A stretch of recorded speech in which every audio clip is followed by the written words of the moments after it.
When we got back from New York, the next night, we were home and stuff and just relaxing and whatever. And I go out in the kitchen after my dad was in the kitchen making dinner. And guess what happened? He left the burner on again. And I stopped.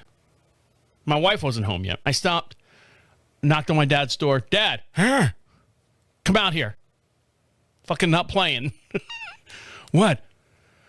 Dad, we've only been home for less than 24 hours. Uh-huh.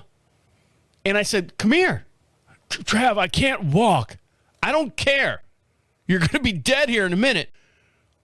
Look at the stove.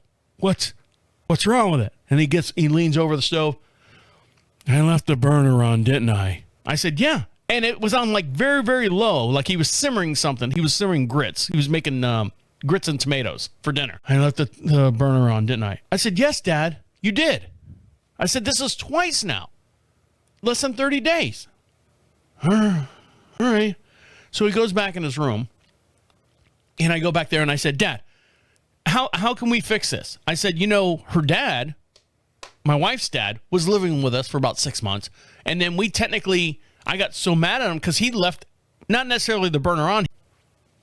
And I told my dad that. I said, he took it upon himself to move out. I said, now we're not throwing you out, Dad, because you cannot physically I'll find another place to live. I said, Dad, if you find another place to live, that's fine. You're still leaving the burner on here or someone else's house. You're going to burn them either one down.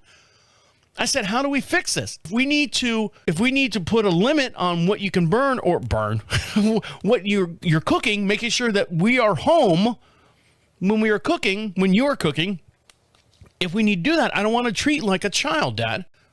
And jokingly, growing up as a kid, we had my uncle who was retarded. He was not allowed to use the stove in the kitchen unless someone was home. An adult was home, not just necessarily me, because he babysat me growing up, until I was like 15 or whatever. I said, am I going to have to treat you like Uncle Jim? Like you made Uncle Jim, not be able to use, and this is all my dad's doing. Uncle Jim, you're not allowed to use the stove unless someone's home. That's my dad's words. Now, here we are. My dad, you are not allowed to use the stove unless someone is home or in the vicinity of you, and you're going to turn this stove off. And he's like, oh, and he doesn't like to be yelled at.